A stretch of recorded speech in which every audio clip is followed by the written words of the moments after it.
Hello and welcome to Georgia Bulldogs Live here on the Georgia Voice of College Football. I am one of your co-hosts, Matt Green. My other co-host over there, Bo Underwood. Bo, how you doing this lovely Tuesday evening? Good, Matt. How are you? I'm good, man. I can't complain. Went to a wedding this weekend up in Ellijay, so up there in the mountains. So I'm sure the diehard Georgia fans know that is Bulldog country. Nationally, people might not know Ellijay, but yeah, it was a good time. You getting anything this weekend, man? Not really. I just kind of stayed home and watched a bunch of movies, so it was good. Watched some basketball with my buddies, and that was about all I really did. But it was a good weekend.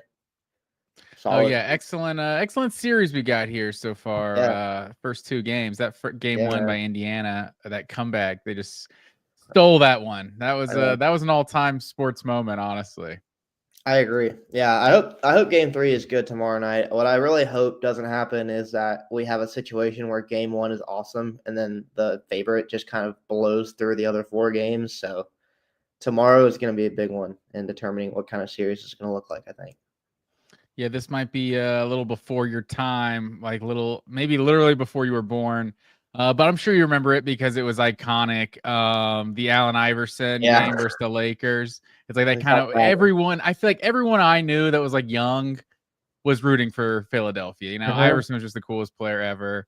And then he did have that moment in game one, and the Sixers stole it. And then Lakers won that one in 5, right? Yeah, It was I like think uncompetitive they after blew him up, that. and that's exactly what I was thinking about when I said that. I was like, I hope it's not just a AI step back Ty Lue moment where we get that one shot, and then the rest of the series is forgettable. So hopefully it's not like that.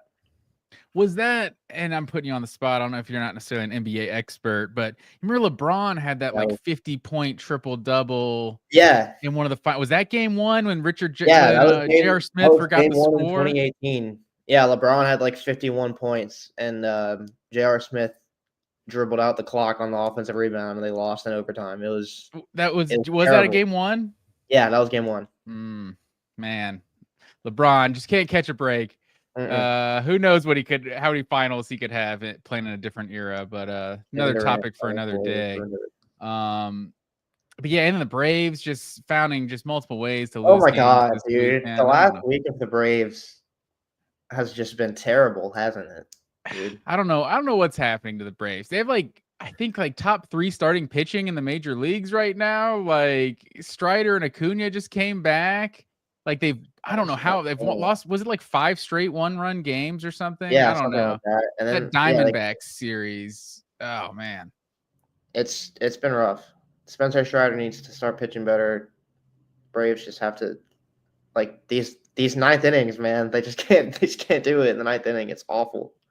Yeah, for real. Iglesias has just been so bad this year. And then there was that one earlier in the year.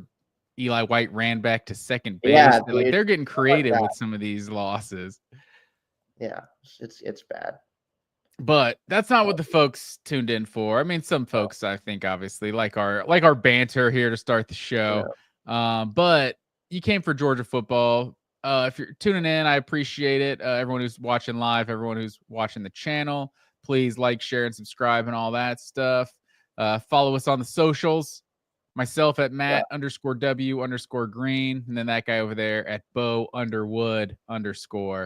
Don't forget that underscore. We're strong in the underscore game over here. We do. But We yeah, rep it so well. share, and subscribe to the channel, all that good stuff. But let's go ahead and get started, sir. 81 days till college Yeah. football season. If you click the thumbnail there, you saw a little bit of an outdated number 81. I wasn't sure how I felt about using Marcus Rosemy-Jack Saint on this list. Solid player for Georgia, but not as number 81. He had that awful moment when Oh Georgia my went up god, yeah. 14-0 on Florida back in 2020. Just the disgusting leg injury he had there, but luckily he was able to come back, have a couple good seasons for the Dogs. But we remember him as number 1, not necessarily 81. But we didn't have a high res photo, so going back, and how old, how old that made me feel. Like, man, I can't Leonard find a high Pope, yeah, res photo of these of players that I not being remember in one my of them. childhood. But yeah, Leonard Pope. I think Leonard Pope's got to be my number 81. Dude is just a beast. He's like a professional wrestler in the sense that, like, I feel like each week, his height became taller. Like he was like 6'6", then he was 6'7". Oh, these guys like 6'8", and this guy's basically 7 feet tall. Like I don't know, they just kept on going. I don't know if you remember the Arrested Development skit or bit, I should say, where Job was just like, "Oh yeah, the guy in the $4,000 suit's gonna open the door." And the next scene, the guy in the $5,000 suit is just It just keeps going up. Yeah. yeah. That's how it felt. But yeah, who's your number 81, I should say. Well, I don't like. I guess there aren't that many to pick from, like we said. I guess for me, the one that I think of, because Leonard Pope was a bit before my time, but I do. I mean, he had a pretty long NFL career, so like I know who he is.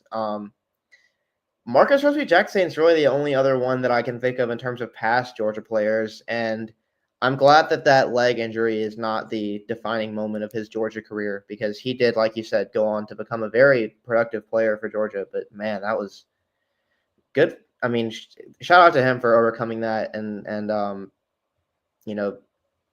continuing his career beyond that moment, because that was really a grisly sight. I guess the other 81 that I'll shout out is on the team right now. Jeremy Bell, wide receiver out of Clinch County High School in Homerville, Georgia, which is where my mom is from. So I have I got some connections there. But same high school Homerville, as is that? Oh, you're gonna say Terry Godwin?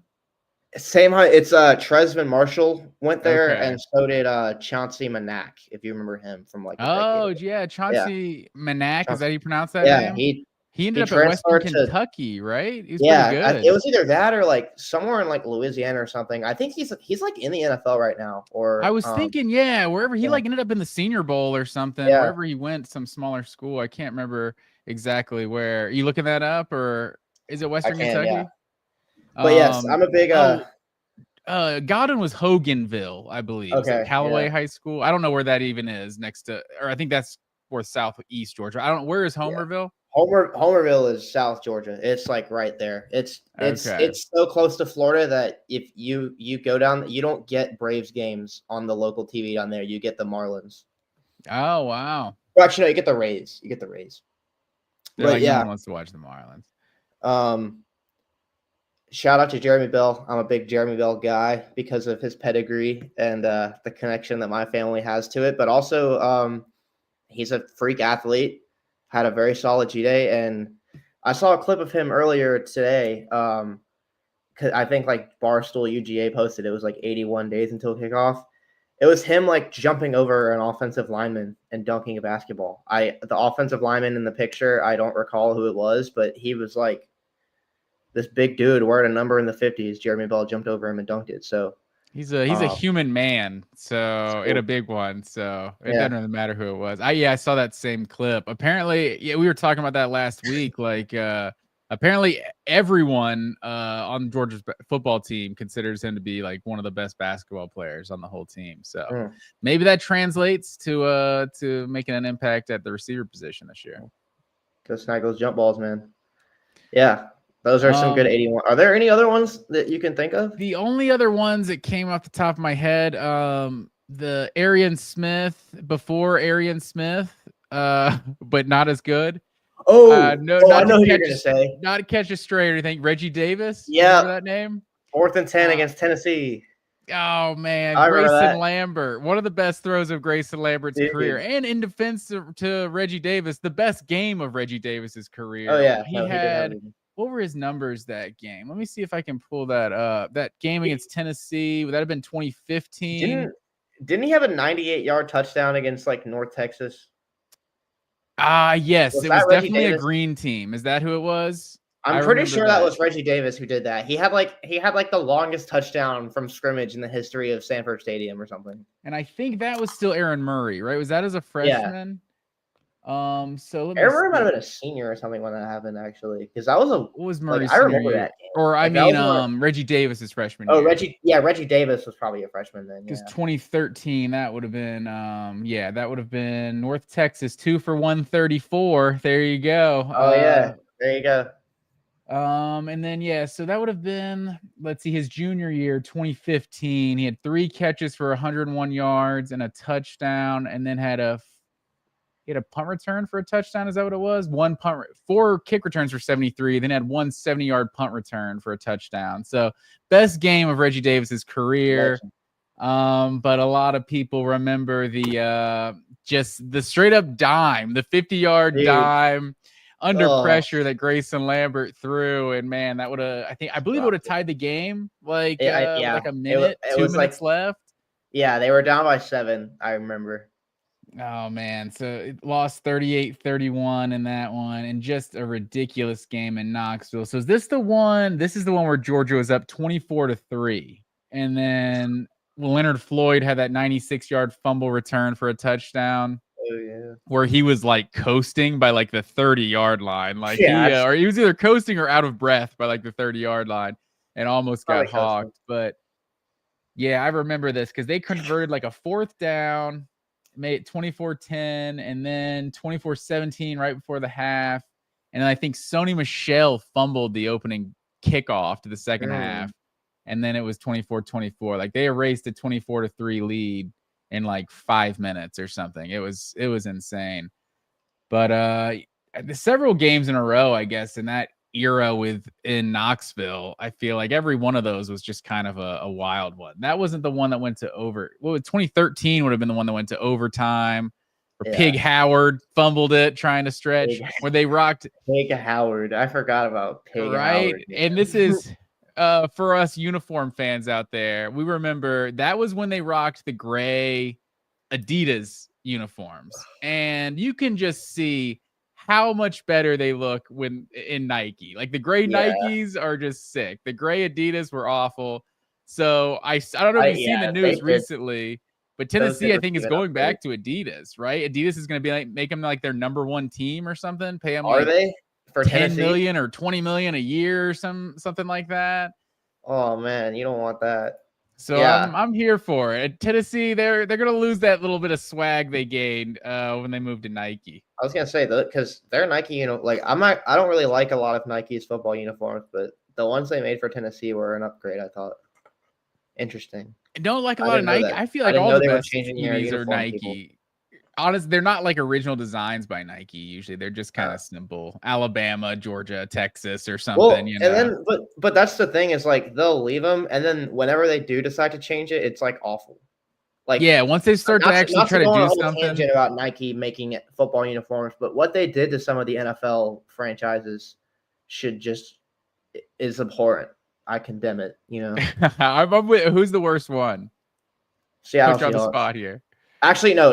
The Atlanta Falcons have the worst uniforms in the NFL. Nike needs to change those. It's ridiculous how the Falcons throwbacks are so cool and their actual uniforms are so disgusting. It is funny how you heard. I feel like you heard the Falcons were changing their uniforms, and I feel like everyone was like, "Yes, going back to the throwbacks," just like so many other teams have done.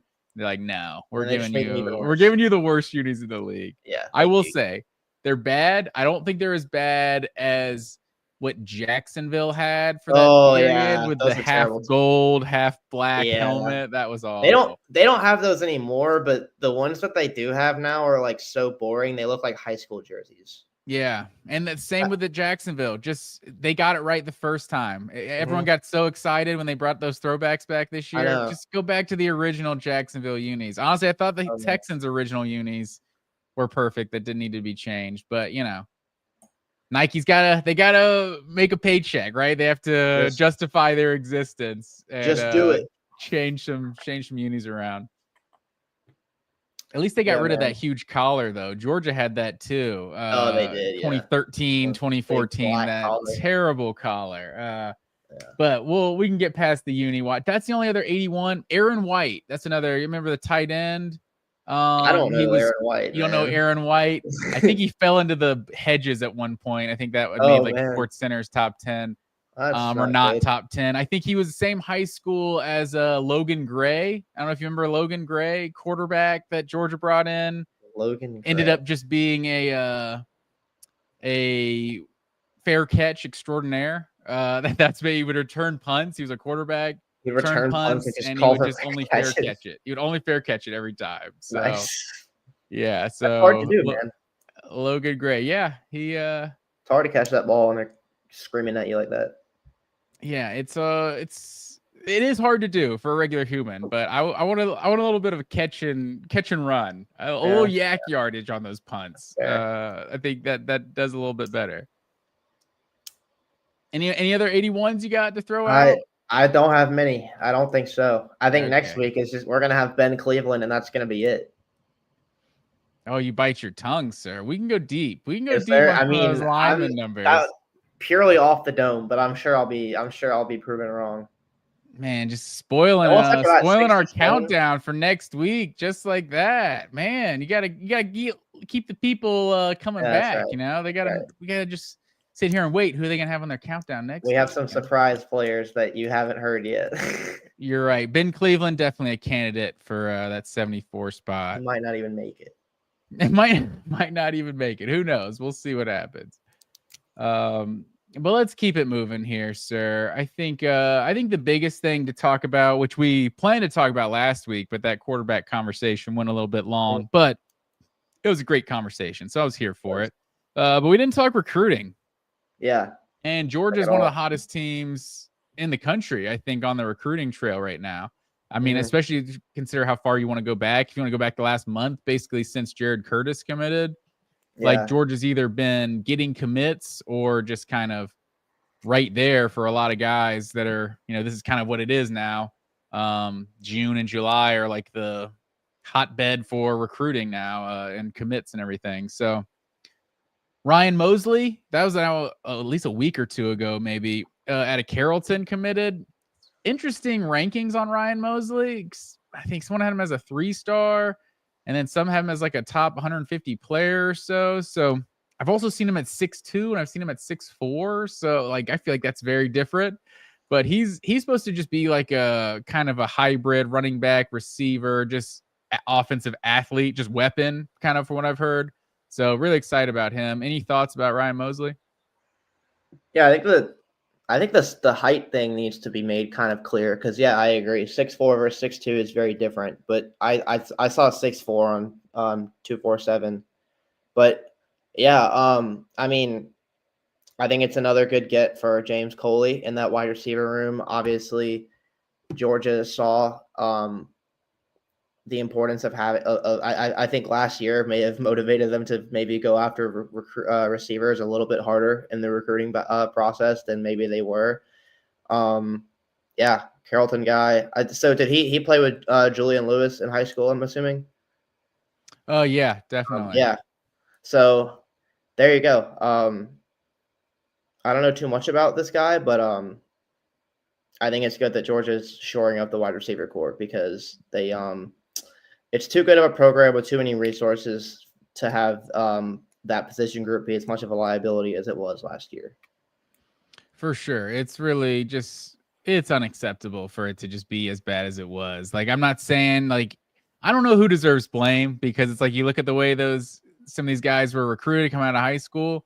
You got a bunch of really good players, and Arian Smith now getting where you go drafted 3rd round, 4th round or something. 4th round. Clearly he's got some talent that NFL teams see as well. So, it'd be even more frustrating if some of these guys go on to Dominic Lovett was drafted. I think that kind of surprised us at least. It did. So it'll be even more frustrating. These guys go on to bigger and better things. Like just what happened in 2024. But yeah, and keeping it moving. Speaking of wide receiver position, Georgia got the first 2027 recruit for the 2027 class, and Gavin Honor. I'm not sure if I'm pronouncing his name right, but out of Mater Dei High School in California. Maybe we got Nate Frazier from Mater Dei in 2024. Got now Gavin Honor, if I'm pronouncing his name right. Maybe they can convince Mark Bowman to decommit from USC. The big tight end that just committed to USC, but out of Mater Dei that Rusty Mansell is super high on as well as the rest of the industry. But yes, that's big to get that first 2027 commit. And then Carter Lucky, the legacy continues with another Lucky going to Athens. So that's good to see. It's the fifth one, right? I believe so. They had the triplets. I don't know which one is his dad, but it's whoever Lawson's dad is. His dad is Dustin, I think. Is that right? Okay. Yeah. He is Lawson's brother. So Yes, it is Lawson's brother.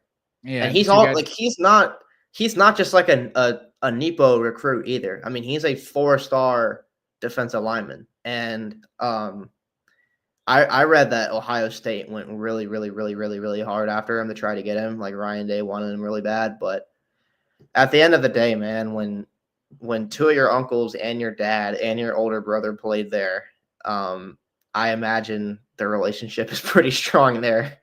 Yeah. So cool. I would imagine two things. One, he didn't have a choice. But a second, I would imagine he's been dreaming of being a Georgia Bulldog his entire life. So absolutely.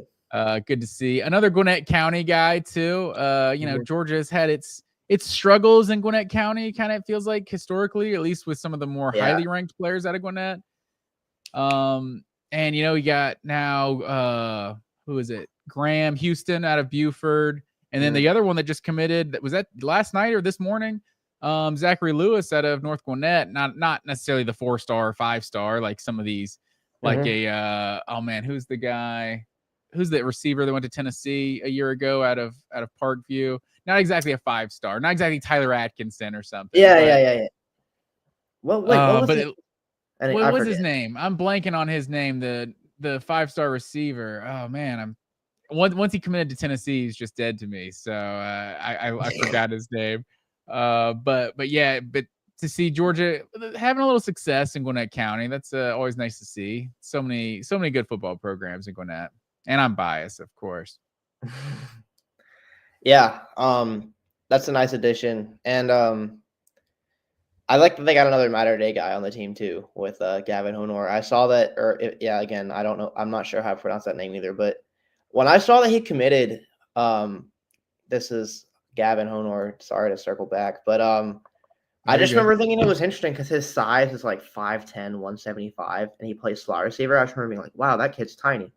But then I thought back to another slot receiver who attended Mater Day High School by the name of Amon-Ra St. Brown, who went on to become the best slot receiver in the entire NFL. So if that happens at Georgia, just, the signs were there, So you heard it here, folks. Bo Underwood says Gavin Honor is the next Amon-Ra St. Brown. Not to scout the helmet or anything. Now the only difference might be that I'm not sure if his dad is not also a former Mr. Universe lifter and bodybuilder, there might be some trouble making that comparison. But other than that, all the similarities are there. So yeah, Georgia had another commit kind of recently too, didn't they? DB. It's by the way, Fitzpatrick's brother. Yeah, Mike Matthews. Mike Matthews was the name I was forgetting, the Tennessee recruit. But yeah, that's the last one I was going to get to. So you go ahead. Yeah. That was right before our show started last week. So go ahead. Yeah. I was super stoked about this one. Not because I know a whole lot about Justice Fitzpatrick as a player. I don't know the ins and outs. I've seen his huddle, but that's about it. Which he is a pretty cool player. Physical guy.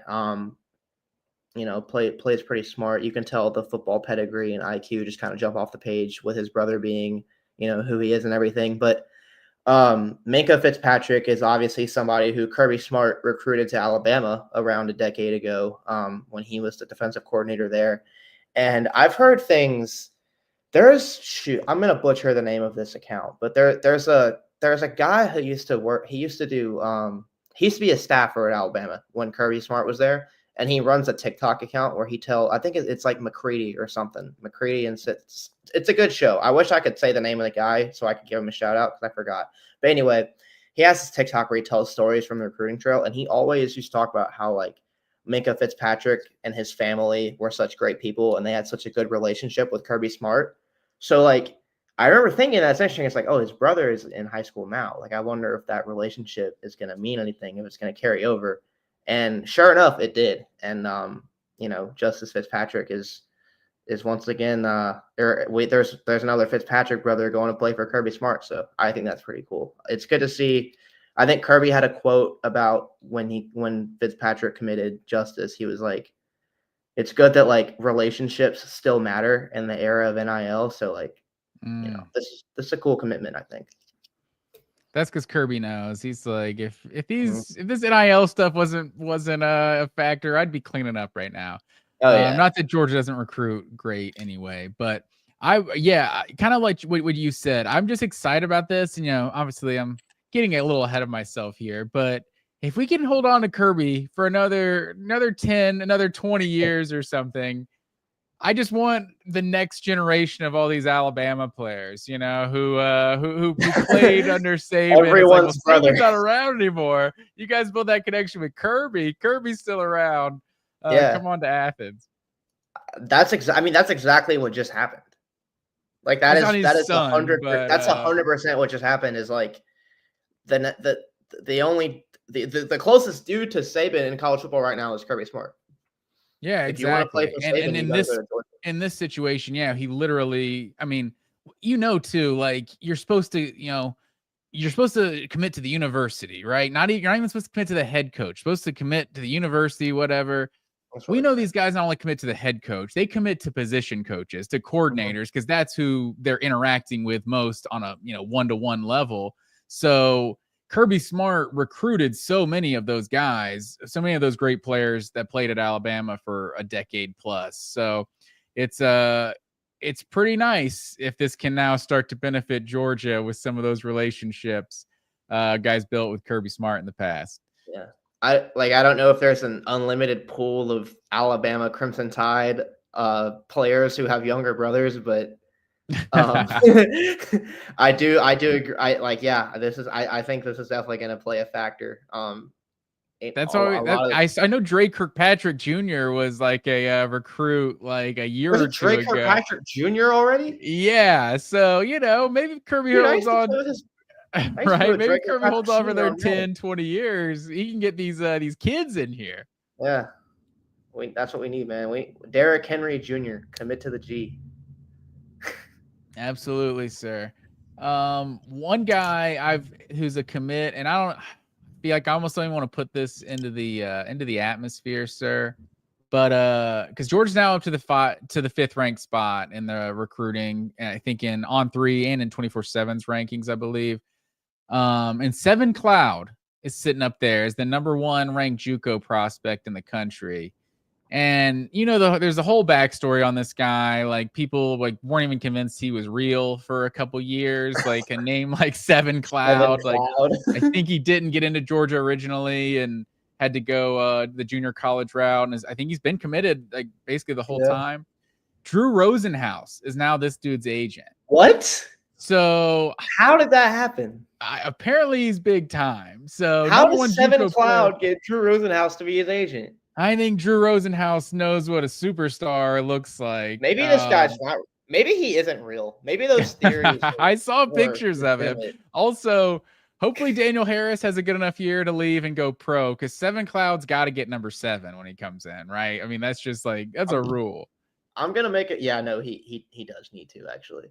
I'm gonna, or at least I know 77 has some sentimental value with the program, and I understand. I understand that, but that might be a decent consolation prize.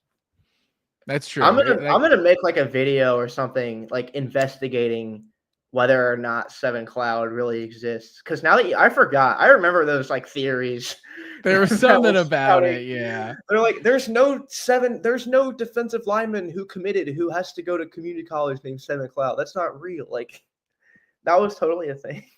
Yeah, I remember there was some wild message board times, but he now Drew Rosenhaus is his agent. I just like I said, I hope I don't even put it out there, but I just hope Georgia can keep him in this class. I don't know what's going on with all the NIL deals and everything, especially this is a solid segue into our next topic with this new house settlement deal thing that just passed. I'm not a lawyer, however you're supposed to case. I don't know. However you're supposed to resolution say what happened. Yeah, there you go. And I think I'm just kind of wondering how it impacts guys who already have agreements with schools. Like if you're only allowed to pay a certain amount. So you can. So what I know of this is it's basically schools can pay the players now directly. They basically can pay all student athletes, right? Like $20.5 million. But like I think most people think 13 million is the number for football or something like that. And then if you're a booster to the program, you cannot do an NIL deal with someone. Boosters correct? can't do anything now, which is a pretty big deal. We'll see if that actually like rings true. But what it is like I think they take like the average revenue of like the top 3 or 4 highest earning sports, which is obviously it's like football, men's basketball, and then like women's basketball probably third. So I think the average of that is like $20 million, and that's across all athletics. Is like it's up to the schools to determine like how much of that $20 million of cap space is really what it is that they want to use for NIL deals for different sports. So you don't have to. You have 20 million to spend. You can do it however you want. If you want to spend 10 million on your basketball team because you're a legit basketball program, then. And like that's what's probably going to happen is like schools like Georgia and Alabama that are like primarily football schools, are just going to put like they're going to put like 95% of that cap towards football, obviously. If not even, I mean, yeah, it's going to be like 95%. So like the basketball team, you know, you look at a school like Alabama, who's had a really resurgent basketball program these last few years. They've made some runs in the tournament. I don't know if you're going to see that anymore. I think the lines between football school and basketball school are about to become very apparent. Like schools are going to kind of have to make a choice. So it's going to be interesting to see like what a school like Florida does, you know, because Florida, I would say, is traditionally regarded as a football school, but like they just won the Natty. So won 3 natties in the last 20 years. Yeah. But yeah, that's I think a big thing. And then also it's just like obviously like I guess it's interesting to see like there's a salary cap in college football now, but like we can't forget that this is not a resolution just passed for college football. It affects all the sports. So like I think the number one thing that kind of sucks about this settlement is like sports that don't really generate revenue that much on their own are probably just going to get cut. Yeah. By some schools. Like, is Georgia going to feel the need to, you know, have a softball team if it doesn't make revenue and they're not allowed to, you know, give all the resources they need in recruiting anyway because of this new revenue sharing model? Like, I don't know. Yeah, I mean it's about ROI, you know, and so those big sports just give a better return than some of those smaller ones do, and you know maybe if it's just you have certain athletic directors that just feel like they're doing the right thing, you know, if it just comes down to like, you know, probably won't happen immediately. There's probably gonna be a lot. They're just like, no, this is the right thing. I mean, Title IX still exists, so you know maybe there is still something with keeping enough male and female sports, you know, but maybe like you know you end up cutting some male sports or something like that to offset it. Yeah, and so that I don't know. It could definitely be that type of thing is I'm sure going to happen at some point because you want to be a competitive football program. Well, we can't afford to pay for these other ones too. Yeah. I could definitely see that. I just wonder how the collective kind of like does the collective just die now? Like, do we? Yeah. It's kind of we have this infrastructure set up now. Are guys just gonna not be getting checks? Like, because what were collectives really other than just like a Trojan horse to like funnel booster money through, you know? Yeah, because they like collectives they're very mysterious, shady, you know, entities. We never really knew that. Like, I was trying to. I worked for the Red and Black in college, and we would always send like you know interview requests and Freedom of Information Act requests and all that stuff to the classes to Georgia's NIL collective, and we never heard a peep back. You know. Yeah, I mean, is it like a handshake thing? Like, hey, I know you were gonna donate this much to the program this year. Why don't you donate that much to the collective, and then now we can start to pay those players that like. I know there was that one was like a whiskey company who contributes directly to Georgia's NIL collective. Like that was in the commercials. I was like, I respect this sales pitch right here. If it helps the Dogs get some players, like I'll buy this whiskey. But yeah, I wonder how like all these things are set up, because it's like that's kind of why the NCAA kind of had a zero tolerance policy. It was like, because once guys are getting some money, then who knows how much they can really get. It's like, Yeah. do you go get your check for your little stipend or something for $1,500 that month or that week or something, and a couple extra hundreds thrown in there. You know what I mean? Like I don't know how that works. Like does this go back to making things actually dirtier, because now there's a salary cap that you're allowed to pay or whatever, but I mean teams are going to find ways around this. Does it make it more like the sport used to be, that the haves and have-nots, like it felt like the NIL era was like, oh, if you're willing to spend some money, you could be just as good as some of those other programs. And now it's like, yeah, you could steal a recruit here and there, but if everyone's back on the level playing field, then it's probably going to go back to the best teams being the best every year, right? Unless you think those schools are now going to be on a level playing field before they never were, because all this money was under the table. Like, I don't know exactly how to interpret it. Yeah, it like any attempt by the NCAA to like, tame the NIL space is definitely going to be met with a lot of skepticism. Like, is this really going to do anything? And I think that's fair, because it's like one of the big things of this new settlement is they're partnering with like I forget what the official organization is. It's like the college sports, like, corporate. They're partnering with this other parent, this other governing organization of college sports to like basically every NIL deal from this point on, you have to like record and then enter into this like database where like the committee of people will basically decide whether or not it's like a real NIL deal versus it's pay to play, or if it's like unreasonable. And I've seen a lot of people, kind of wondering like, well, how are they going to decide what's a reasonable NIL deal versus what isn't? Like, that seems like a huge judgment call, and it seems like there's a lot of gray area there. So it's like language like that and stuff like that. Yeah, I agree. Like, it feels more speculation that like this is just going to lead to more problems and not less. I don't know if I feel like that already now, but I can see why other people might.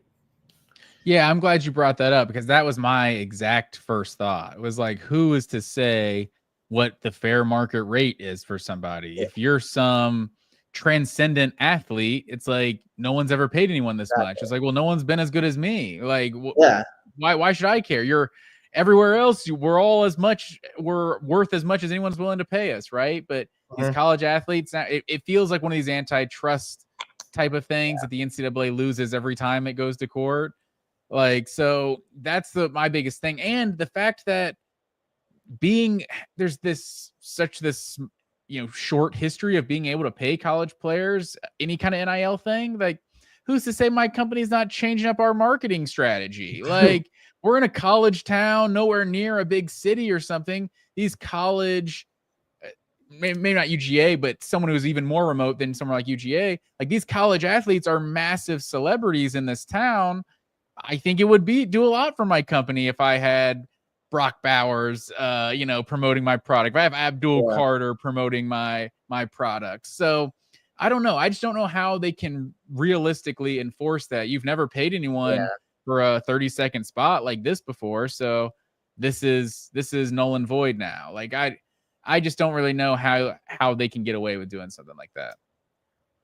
Yeah, and I also think a more hilarious unintended consequence of this is going to be that like when players do get like a bag, from a school, like they just get $500,000 from X university to play football, but they have to act like it's an NIL deal with the company.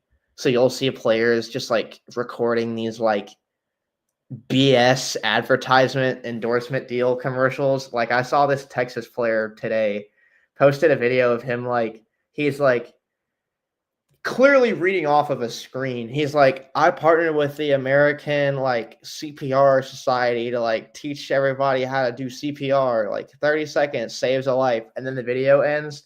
And it's like he clearly made that because he needed to like attribute some NIL money to something, you know?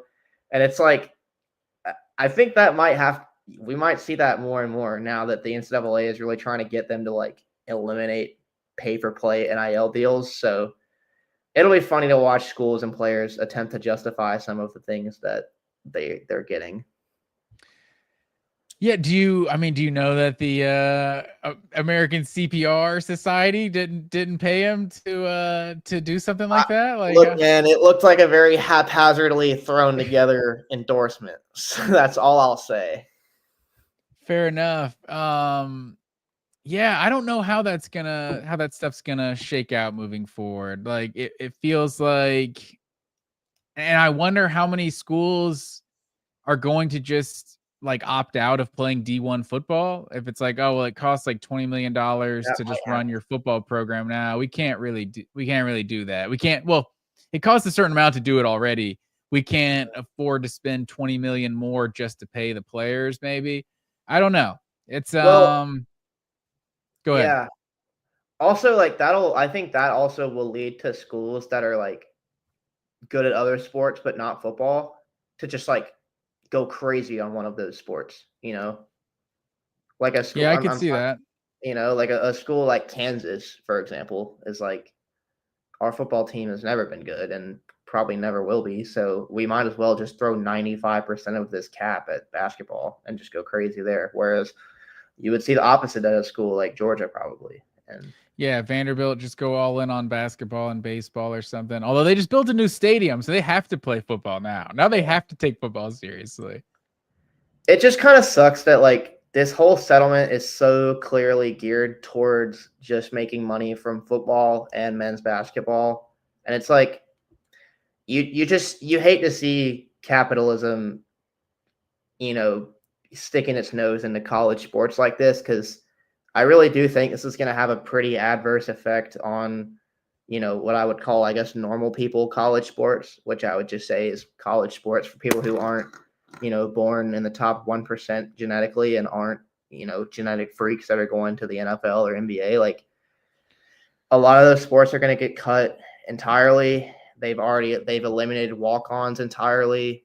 A lot of most predominantly women's sports are probably going to get a sharp decrease in funding. And it's like all of that put together, I think is just kind of, it kind of sucks because yeah, I don't think that's the spirit of college athletics should not be, you know, TV money that we're now giving to the schools and telling them you can use it to pay for more players. But that's unfortunately the direction that we've chosen to take things in. So that's just what I think I understand you there. And more so than just like being genetic freaks, like, cause there's definitely some genetic freaks that are, you know, throwing the shot put or running track or something like that.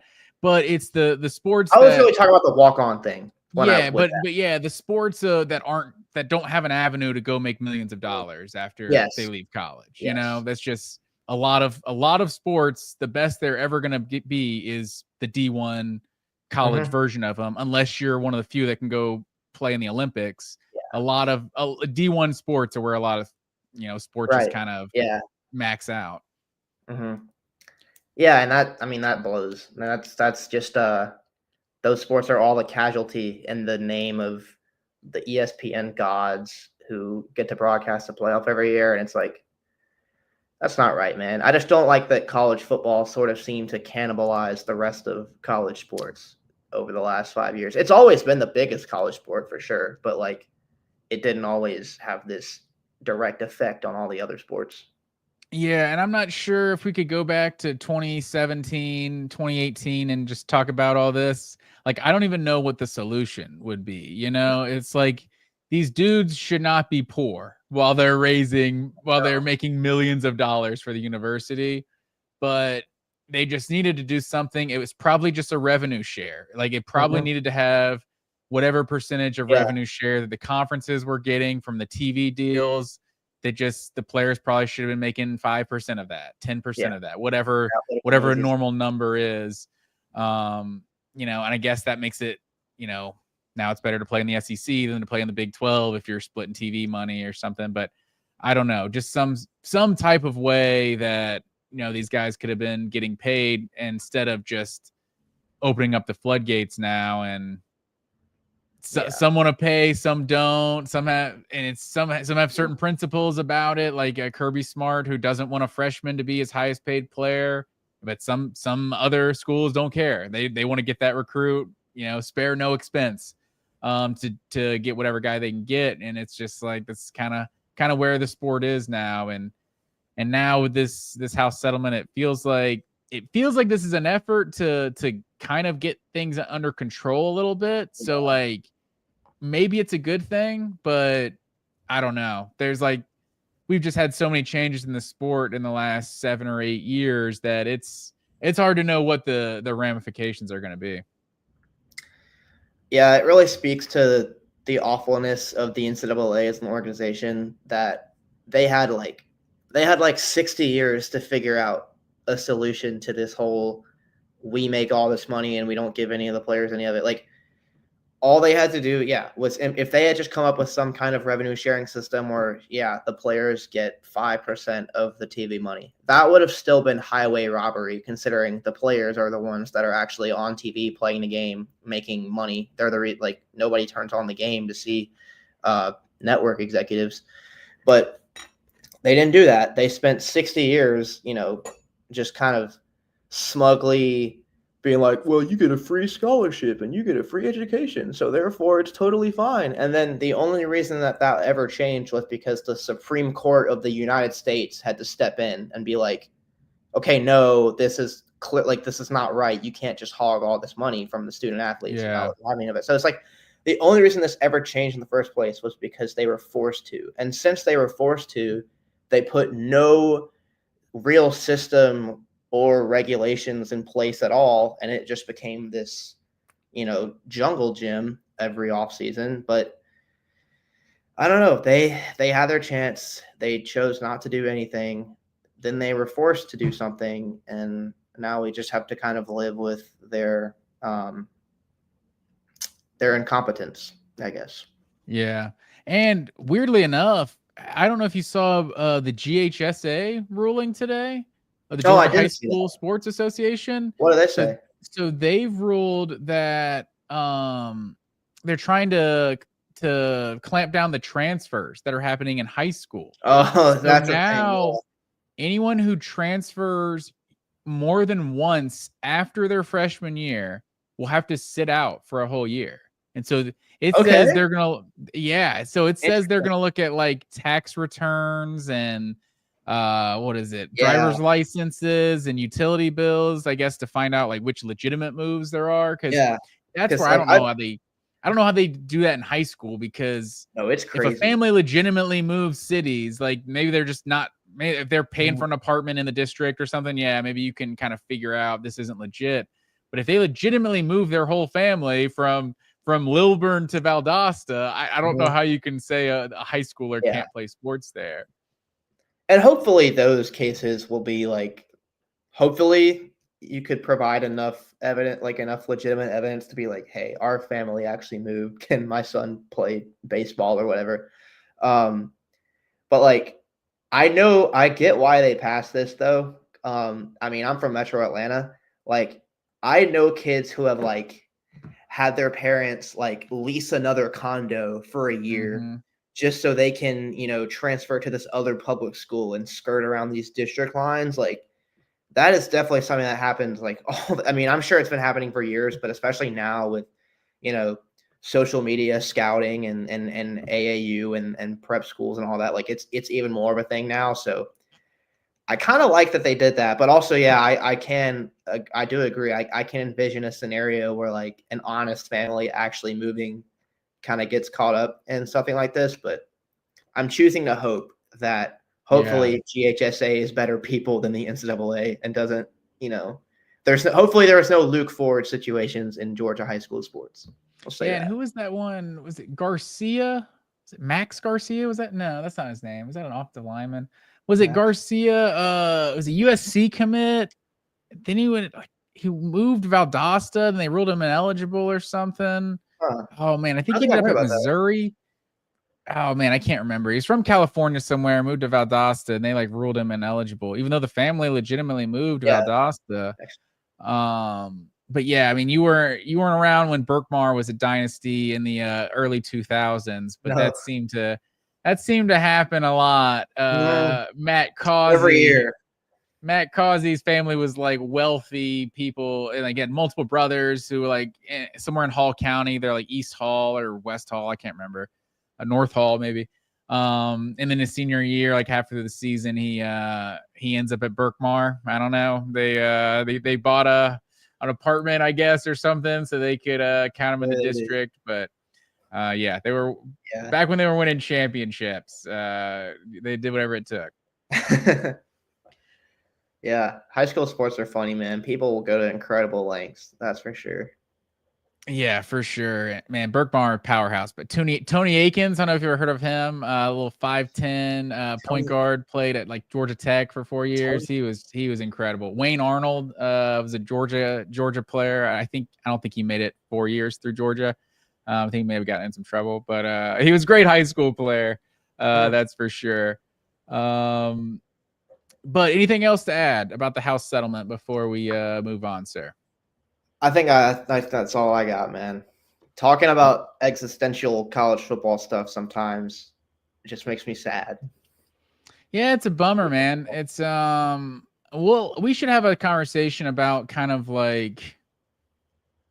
ranking the changes like in the sport. Yeah. Like we should have that topic maybe next week or so. Maybe we take a couple weeks off from the existential sort of topics, but because it's hard to even know which one had the biggest impact in terms of changing the sport. Is it NIL? Is it the portal?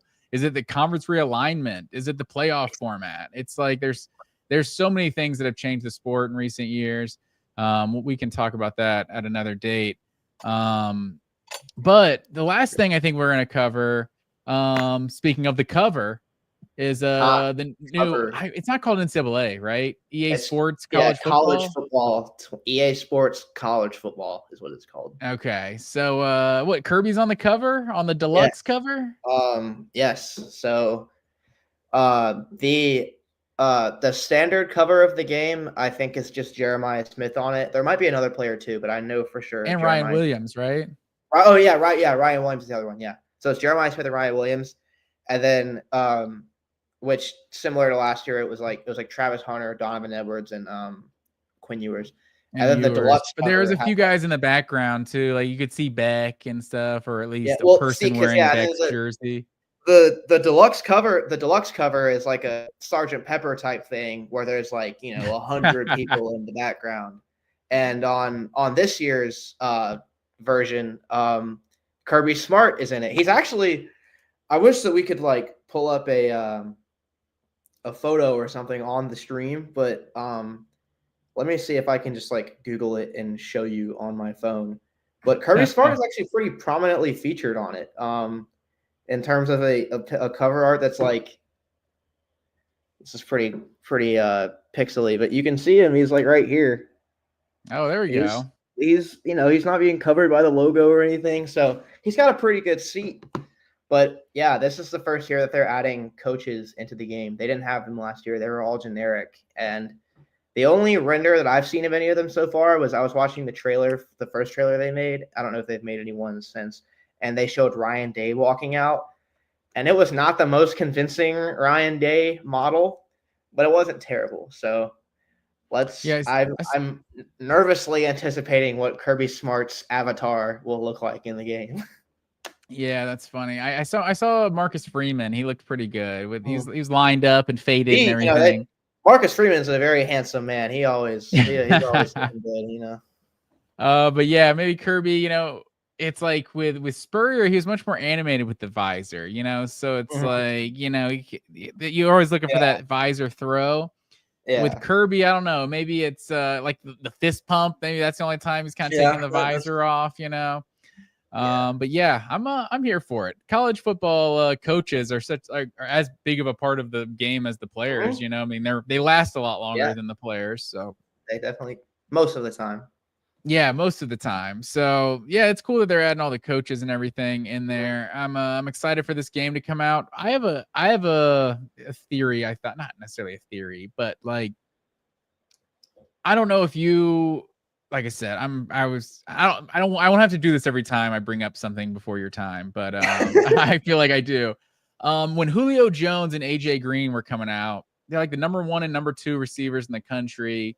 I feel like there was just kind of this comparison with them, like the whole time they were in college. And I feel like AJ Green was like a finished product, like as a freshman in college, honestly. Like that dude was so damn smooth, just such great hands. Like I feel like he was better than Julio Jones in college. And so I was always arguing for AJ Green and everything. He got drafted, like 4th? I think AJ went like 5th, or Julio went like 5th or something.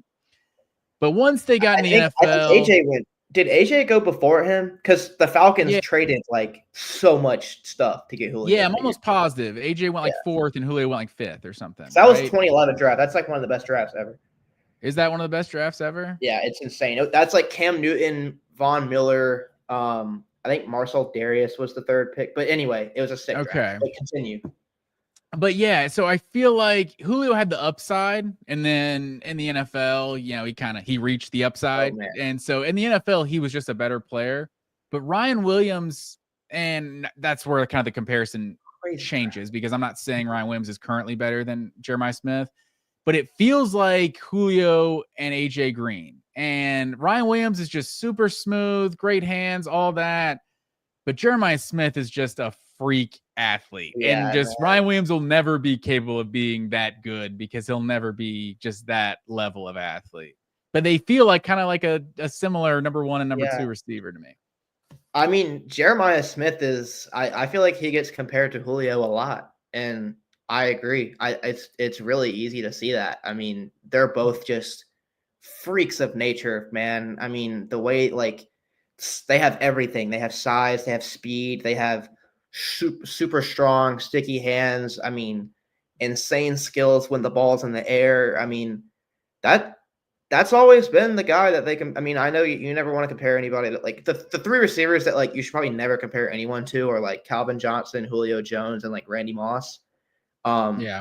Physically, but Jeremiah Smith gets those comparisons a lot, and it doesn't really feel as blasphemous as maybe another guy would. So yeah, and Ryan, like they're very well could be that type of dynamic, and especially I think them being on the cover of this game together is going to kind of link them together for a while. So it's like I can see that becoming a similar type of thing, like them being this generation's version of that. It may not be, only because there might not be a debate. I'm not sure there's one person out there who thinks Ryan Williams is better than Jeremiah Smith right now. I kind of thought it during the season. Did you? After the Alabama game, because like I saw what he did to our team. I was like, oh my God. But then, once I watched the playoff, I was like, oh my God, Jeremiah Smith is the best receiver I've ever seen. Like, what is going on? He really is. Like he is up there with like when Calvin and like when Larry Fitzgerald were in college, it was like just stupid. Like receivers just don't impact a game like the way those guys did. No disrespect to wide receivers, but you have to be different. I feel like Jeremiah Smith's up there with like a handful of guys that I can remember being like, after their freshman year, being like, yeah, they should get drafted now. Like he's up like with Leonard Fournette or something. Like I don't know. He was one of those guys. Yeah, there's a few of them. They're just like true freshmen. They're ready to play in the NFL right now. So, in general, do you have a thought? We'll leave the video game conversation here. In general, I don't think a college player should be a 99 on a video game. What do you think? Is that a bad take? What about Lamar Jackson in 2016? I mean, how is that not that's a 99 overall player? I guess if I'm just thinking you're in the create a player like window, and if you're making someone be able to do all the things Lamar Jackson can do, I'm not sure how he doesn't come out of 99. Yeah, that's like see the only way that you'd be able to make real life Lamar Jackson happen in the video game is if you made his rating so good that he was a 99. Yeah, that's fair. Cam Newton would have been a 99. Could be. There's a couple. I mean, like Cam, you could. The number one all time answer actually might be like the best 99 ever, and Ndamukong Suh, 2009. Probably should have been a 99. Probably should have won the Heisman.